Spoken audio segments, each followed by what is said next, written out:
This is the Unrationed Podcast. My name is Evan. I'm Josh. And I'm Tony. And we begin every podcast the same way, and that is by sharing our wild moment from the week before. Tony, tell us about your wild moment. Since getting back from Colorado and our trek up the mountain, I have been almost entirely sedentary and eating snacks all the time. So it's about time to start another round of Wild 32.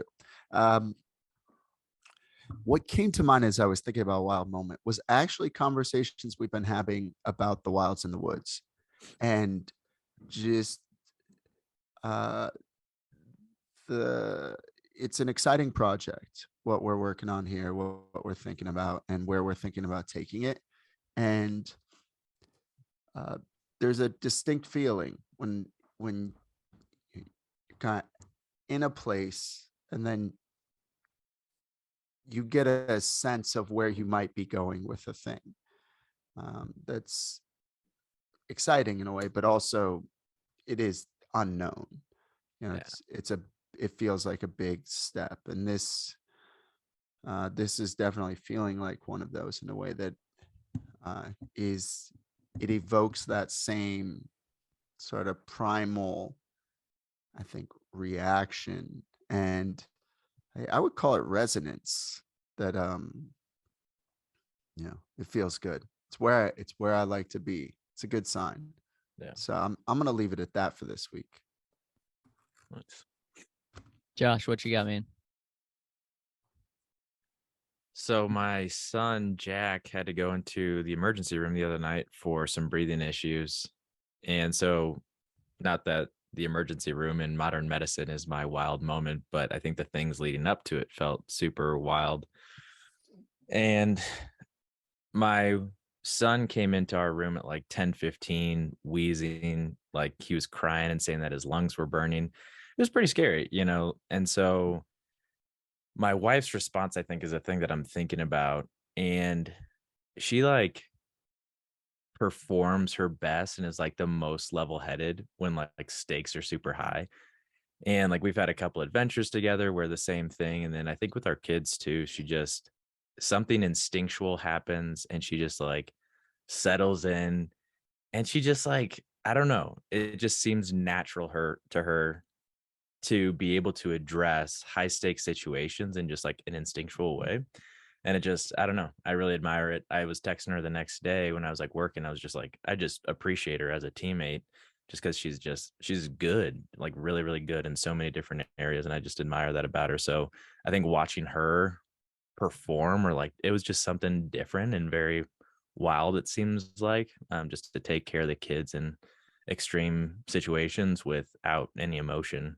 I mean, there was plenty of emotion, but and like care and concern, but yeah. So she is my wild moment. Love it. How about you? Grace and I dug up some rocks in the backyard and put them in specific places. And that was my wild moment, particularly because we thought we were just going to get a few rocks. There's this pile that's been under some pine straw for as long as we've lived here. So a year this month, and we've just said we should do something with those rocks one day. And there were 5 carts full, which you don't know the size of the cart, so I guess that's irrelevant. There were a lot more rocks underneath this pile than expected. And our hands got dirty and muscles got worked out that don't typically get worked out, and we got to work together. And it was a really good time. Nice. That was my wild moment. So in addition to being a chicken farmer, you are now also a rock farmer. I have not heard of a rock farmer. I guess you just farm rocks, which is you dig up the earth and find rocks, and I guess you have to sell. There has to be some financial aspect with. Yes, and it would be a hobby rock farm. This is why we have children. Is that this is something we're running into with the garden outside that is all my in-laws' responsibility. This could have been a wild moment. Seville's pulling out like 2 to 3 buckets of tomatoes every day That's for the amazing. last like 5 days. And like, what do we do That's with all awesome. these? So we're like driving around, taking them to people. Yep. She started canning over the weekend for the first time, like doing that whole deal with the boiling the jars and whatnot. And I was saying, I think we just send our son downtown Huntsville There with you like go. a sign and a stand and just let him do his thing Yep. and start, earning his keep.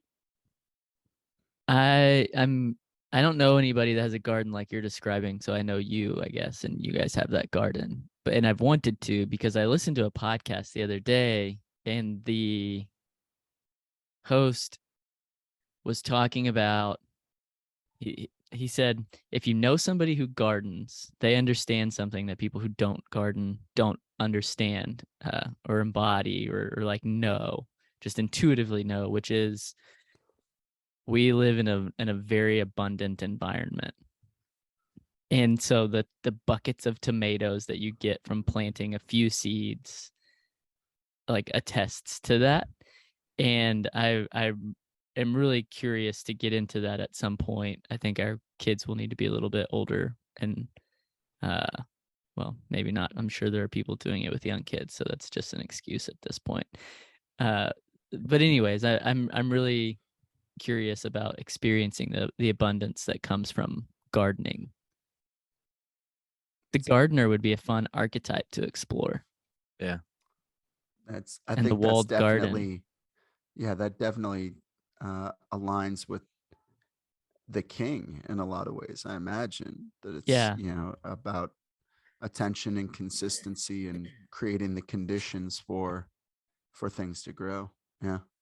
I see he's trying to segue us to our topic for today, but I had That's one more pretty thing good. before we segued. I thought for sure your wild moment was going to be holding this sucker in your hands. The wild moment brought to you by In the Creative Arena, the first book by Tony Albrecht. Yeah, that, I mean, it has been, there have been wild things. It's wild to see so many people posting on LinkedIn holding the book. That's been very wild that more than 10 people have done that. Has been really fantastic. But I don't know, man. The primary emotion for me Hang on around the one book second. release. I'm getting What some is? noise. Is there someone growling? Oh, no. That is, oh, and I'm on the wrong internet network. Am I delayed? You weren't. Okay. Oh, interesting. Okay. Um, well, first of all, that's my little monster as she is dragging a stool across the floor to go get more cookies.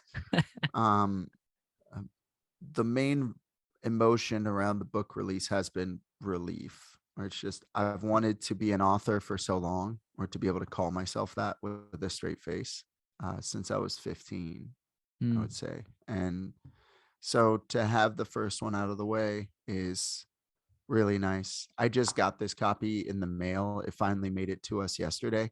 So last night, Bill and I did some reading, and uh, I was pleasantly surprised with how much I like the book. It's, but yeah, it's been fun. It's That picture of- interesting. Go ahead, Josh. Go ahead. I was just saying how cute that picture was of your daughter holding the book. It was really neat. Yeah. I heard, and she kept saying, "Daddy book, Daddy book." Like, oh man, that's badass. That's pretty good. awesome. So good. I'm intrigued. At some point, maybe we could explore this in the podcast too, because today's episode is about the Shadow King, which is not anything to do with this, but the idea that when we accomplish our dreams or whenever we achieve a big goal or cross a finish line, the feeling is more relief than like ecstasy, which is just intriguing to me in some way. I'm curious about that because that rings true, I think, in my experiences as well. Yeah. Well, I think I put a page in there that I took from Josh or at least I had Josh's thought on this in mind, the one where you get to the top of the mountain and then you're not at the end. You can see the next mountain out in the distance, and so Yeah. you're taking a minute to enjoy the moment, but it's nothing more than a benchmark or a flag in the ground along the way. And you have to learn to love the process, right? Love the journey. Because if you, yeah, i- well, frankly, I think I was always really concerned what about reaching this particular achievement in a way that kept me from doing it. Hmm. I could have done it 5 years ago, but it was like the like putting that up on the pedestal really stopped me. But it it's a nice idea to explore. Yeah, no doubt. Okay, let's shift over to our topic for this week, which is the Shadow King. Tony, you mentioned some reading. You did some reading back through King Warrior Lover Magician, which is a book we're still exploring. We've mentioned on the podcast before. But what are your thoughts on Shadow King? Is it okay if I start by reading a couple paragraphs? Yeah, please do. All right. This is laying a little bit of groundwork for what the Shadow King is like. And in the book, they describe two uh, manifestations of the Shadow King, the Tyrant and the Weakling. And this is describing the Tyrant. He exploits and abuses others. He is ruthless, merciless, and without feeling when he is pursuing what he thinks is his own self interest. His degradation of others knows no bounds.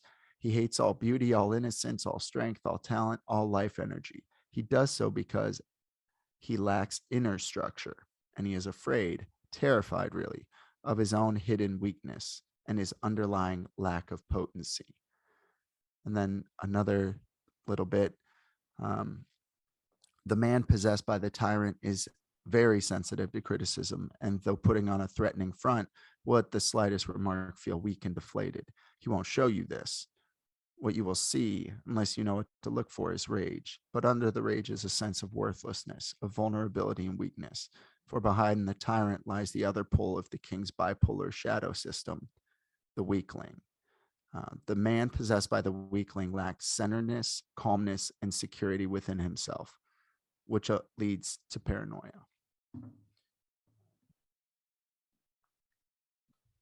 Structural notes on these polls. Every archetype we're exploring here has a shadow side, and every shadow side has an active and a passive pole. And so for the king, those two poles of the shadow are the tyrant and the weakling. The tyrant being the active pole, and the weakling being the passive pole. Yeah. I was talking to my sister Christy yesterday, and we touched on the podcast, and she expressed a little bit of her word was ickiness just around our leaning into the idea of the king and exploring that as an ideal worth aspiring to, because in her mind, king equals specifically the tyrant, I think, right? Yeah. Or the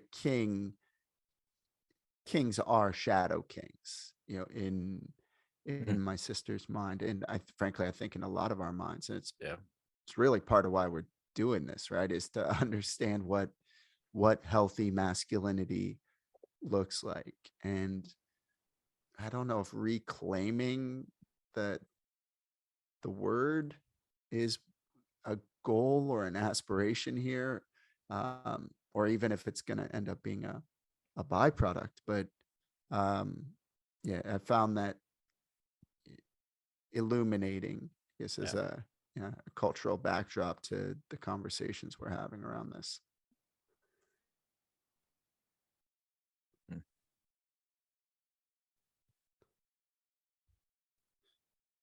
I've left you deep in thought. Yeah. Well, I have a couple moments that stick pretty clearly out where I feel like I both embodied the tyrant more so than both of them really. So, backstory with Mission Matters Group, me, my dad, and my brother started it like 2011. And then in 2019, I transitioned to the role that I'm currently in right now. My brother went on to a different organization. My dad kind of pulled back a little bit. And so I was able to sit in the CEO role for the time being. And it was a weird time just because like I'd always worked with my dad and brother. We ran, the show together. And in that transition, they weren't there, like they were kind of like a safety blanket, like we did it together. And so now I needed to elevate my game, if you will. And I remember in like October or so I took over in September, October, November time period of 2019. I remember having this feeling, this paranoia of people jockeying for position. And I'm like, and I remember like I was driving, I was in Portland. I'm like, why am I feeling this? Like, why is there like there wasn't really any clear indication that people were gunning for different spots or coming for me or whatever. But I remember just feeling it and having this awkward moment internally of just like, why are you so insecure that you're having this sentiment creep up inside of you? And so as Tony was reading that, that was like the thing that was resonating with me, and that like you can work through those moments, you can work through those energies, but they very much exist inside of you, and you have to figure out a way to like nurture them and process them, because you could see how that just grabs a hold of you. And then all of a sudden your actions become rooted in paranoia as opposed to rooted in order and, helping the kingdom grow essentially. So anyways, I'm glad that we started off with that reading because it evoked that emotion that I've had before. So during that time, toward the end of 2019, uh, did do you think that was you sort of slipping toward that side of the spectrum uh, of a shadow king? Uh, Absolutely. I think the simple answer is yes. Like I'm trying to put myself back in that time period, and there was a lot of things like from a work standpoint, there was like decisions looming, there were some client issues, and so it was a very stressful time period for me. And I think as a result, I didn't elevate my game. I think I sunk into insecurity and fear, and as a result, it created the environment for more of the shadow sides to emerge as opposed to not. Gotcha. Yeah, and well, as you were talking, I was thinking about you're just being dropped into a situation, in effect, where it's a without the king. And in the first conversation we had about this, Evan compared it to chess and saying that, like the king does less stuff than the other pieces, but without the king, Hmm. there is no order. There's no Yeah. more game, right? And as you were talking about that, I was thinking about that all of a sudden there was a vacuum, right? There was a Yeah. void, and with it, that void, the natural result is going to be kind of that dissatisfaction or chaos, right? Um, and that actually made me think of something similar from, actually, I think I'm posting on LinkedIn about this today or tomorrow, but a picture came up on my phone, a reminder from 6 years ago this week, where we were leading the 500-mile group of folks along the Camino de Santiago. And this was, the team was me, my sister, and my wife. And I was the the lead on the whole deal. And my primary memory of that is that I failed, that I Mhm. did what you're describing, Josh, that like, there there was this big lead up, there was a moment, and by a moment I mean 5 weeks of needing to be on and like really helping support other people physically, mentally, spiritually. And I just didn't deliver, yeah, in a way that um, I didn't create the conditions for other people to do their best work, whether participants on the thing or my teammates on the thing. That my inclination there with my insecurity was to kind of get smaller and sort of micromanage and like latch onto details and not deliver on specific things we were intending to do. And I still, yeah, I still remember that one. And then like getting home, we had made a little bit of money, and then pretty much every dollar we had made, which was not very much, we just gave back to a couple people who were really disappointed in the thing. So I was like, that's fair. So, but yeah, it was I think it was more Weakling stuff than Tyrant stuff. I kind of withdrew. I think it gets to a point too where the Weakling is also actually a tyrant. Like the shadow side of the king is tyrant, and it's like there's two sides of the tyrant: an active tyrant and a passive tyrant, but both lead to chaos and disorder in a way that is not good for the kingdom, whatever that domain may be. But if it's, I like, things are always moving in one direction or another. I like thinking that there's no such thing as stasis, or I think the word to describe that is teleological. It's like you're either moving towards the archetype of a healthy king or the shadow king. And I can't stop thinking about what your sister Chrissy said to Tony about the ickiness of the king, just like culturally. That's really sticking with me. And I think two things come to mind. That one is that really bothers me that's the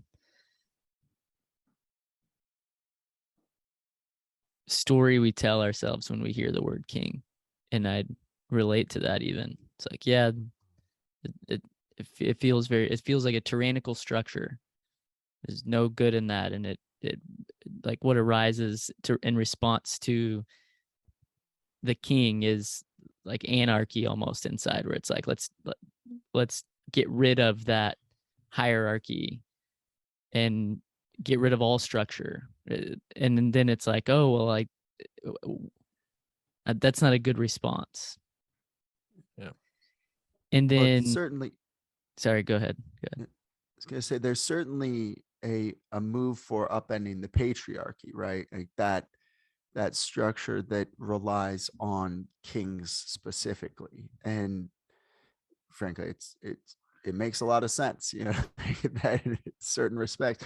And this is really, I think, can you define patriarchy? Because I feel like we could get into territory where words like that have different meanings, different people. Sure. And I would be using the one as it's used by, say, activists and people who are, let's say, working for equality or working for whatever that is. But let's say the patriarchy being essentially just male dominated society, right? Ones where we're all American, where every president of the United States for the last 250 years has been a man, right? Just that sort of, is that a sufficient definition for our? Yeah, we could just dive down into, let's not dive down into it. I don't want to go into that rabbit hole, but it is the cultural context in which we're we're operating, right? And with the passing of the Queen of England last week, and King Charles coming to the throne, I've been the the British monarchy is something I spend zero time thinking about, but I have thought about more recently. And there are a whole lot of things online about like expressing kind of anger at the monarchy for the 200 years of British imperialism, or 300 years of British imperialism, and uh, indicating no real remorse for the death of the Queen, or like making fun of Prince Charles for saying he's 75 years old and now he finally gets his first job, like that sort of thing. And like I a lot of that stuff resonates with me to a certain degree. I read an article last night, like laying out their wealth, and that they're worth like $18 billion. And I don't, I'm an American. It's something I don't. That's something I don't understand. Like what this family is doing to be worth that much money at this point. But it seems like that whole monarchy is understood to be a form of shadow royalty, right? I think, and it is, at least in my world, as I'm looking at it, a prevailing idea that monarchies are outdated, which is true. That seems totally true. and and so the idea of the king or the queen, well, maybe it's not the best word, like maybe I I don't know that we have better words to describe essentially this ideal, this archetype that we're aiming for. Um, I feel like I'm circling around, but the overall feeling is, it is a conflicted one, right? Where these are words that have complicated histories, and they have, because the shadow has been so dominant in so many scenarios among leaders, whether king or otherwise, forever. Um, it does seem easy to conflate the thing, like king, leader, president, whatever you want to call it, with the sort of shadow manifestations of somebody being given power, which are the focus on control, the domination, the violence, frankly. Even though with the archetype, with the ideal that we've been digging into through Iron John, through Richard Rohr's work, through King Magician, or King Warrior Magician Lover, I feel like my own thinking on kings has shifted just in the last 3 months in a way that I'm getting much more comfortable with the idea, not as I want to dominate other people or have control over other people, but the idea of, going back to something we talked about in the first conversation, the idea that the king's duty is to create order and the conditions for things to grow, fertility. Those are two really beautiful and necessary ideals.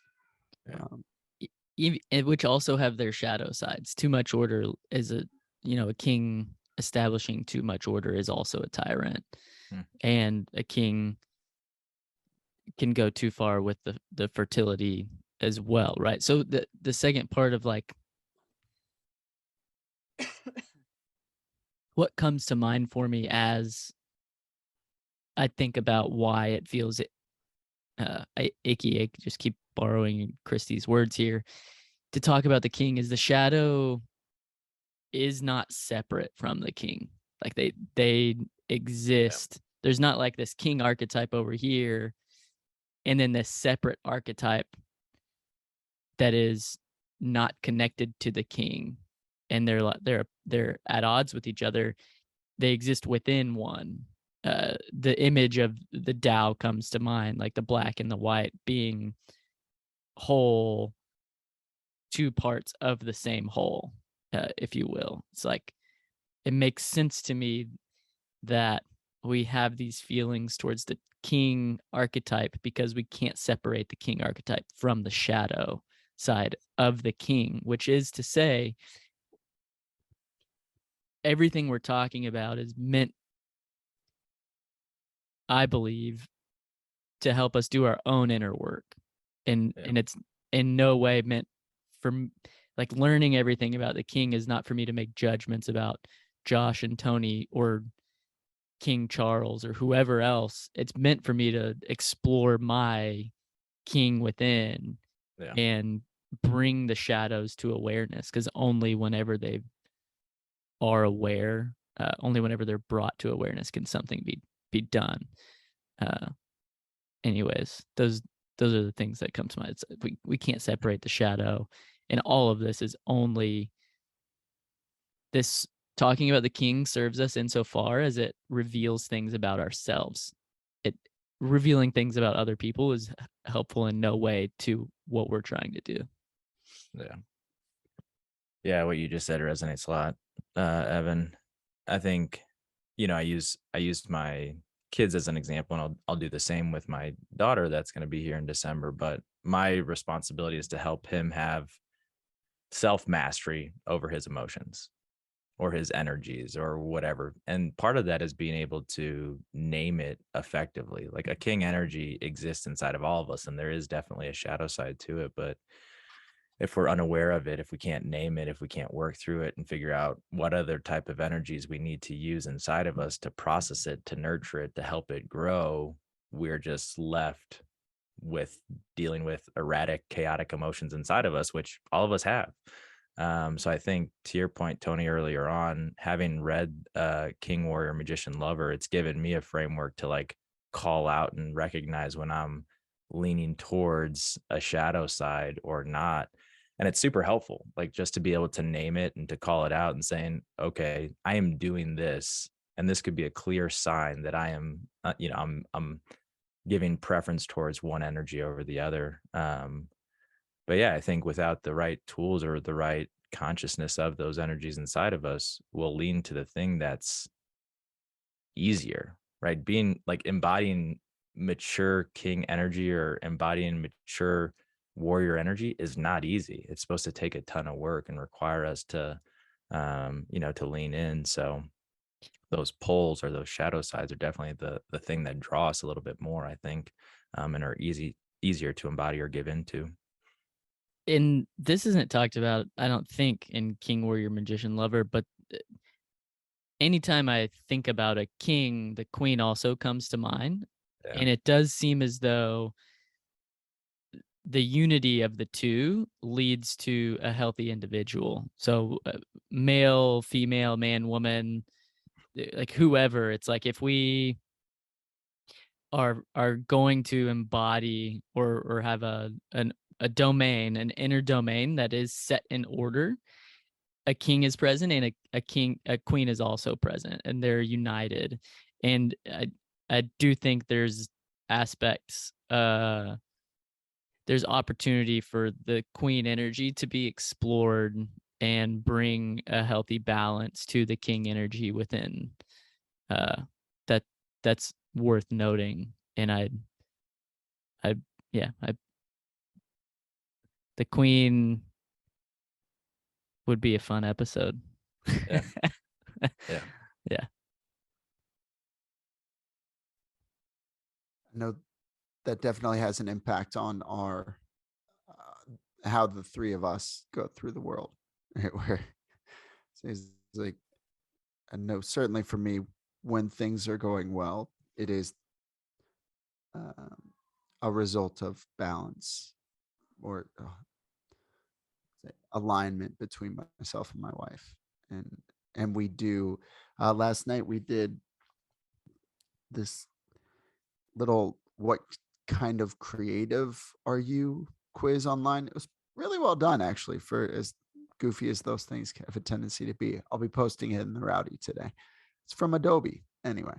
And so we were going through, there were maybe 20, 25 questions, and seeing how we answered differently on these questions, and they were all either or, and we had different answers on like 75% of them, and it doesn't totally overlap with what we're talking about between the king and the queen archetypes, but that idea of bringing different energies and different talents and different inclinations to a venture, which I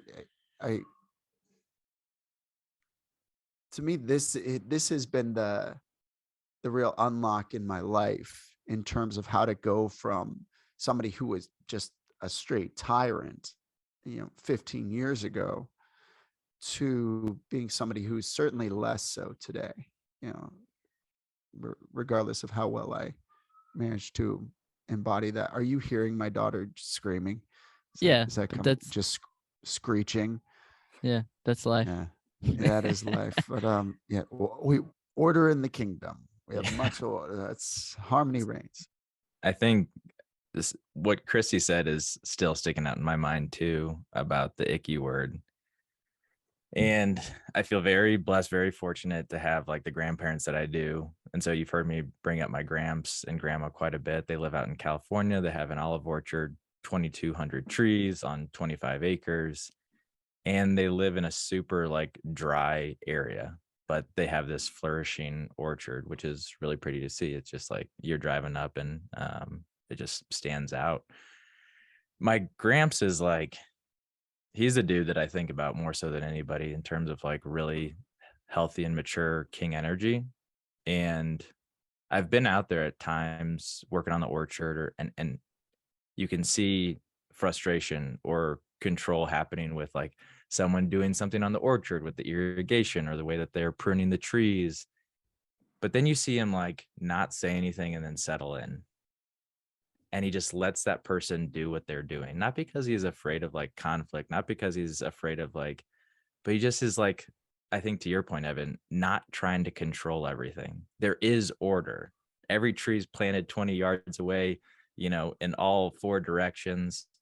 And it's okay if somebody lops a branch off that's not supposed to be lopped off. And so I feel like, if people met healthy and mature versions of the king energy, we wouldn't have that icky sentiment. So yeah, maybe I'll just ask my gramps to come on the podcast all the time and just let him be the king energy that exudes out into the world. But he's a really special human being that I think if more people experience that type of energy, they would understand why it's so important to restore that importance of both the king and the queen energy in our society. That's Well a cool said. idea. Yeah. It does motivate me to keep doing what we're doing. The fact that the initial response to talking about a king energy is what it is. Yeah, man. Like that is why we're doing what we're doing. And I do hope that our children, sons and daughters,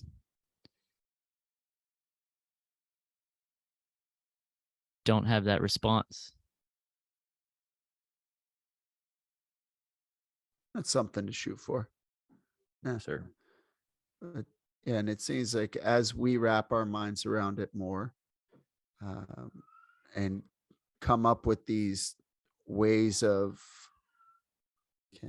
working with intention to move toward that ideal in our own lives day by day, I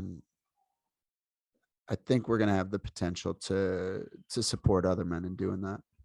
Yeah, for sure. I mean, I think the idea resonates so profoundly, frankly, and like within myself, that it's one of those things where, again, the word resonance comes to mind. It's just like, yeah, this is how it's supposed to be. Yeah. Not to say that the king is on top of, and dominating and all powerful, but saying that we as human beings are finding ways to live our lives in a way that promote order and growth, Yeah. that avoid or move away from chaos and destruction. That just seems like a worthy goal. Yeah. Or a way that I would word that second part would be navigates chaos and destruction. Like Yeah. holding it at an arm's length is not what we're aiming for. Engaging with it, choosing it, and navigating it is what we're aiming for. And not just to turn it all into order, because that is another tyrannical approach, but to see others and be present in the midst of the chaos. Well said. Very good. Thanks for listening to the Unrationed podcast. Kapow. So yeah. Wildsinthewoods.com. Go there. All right.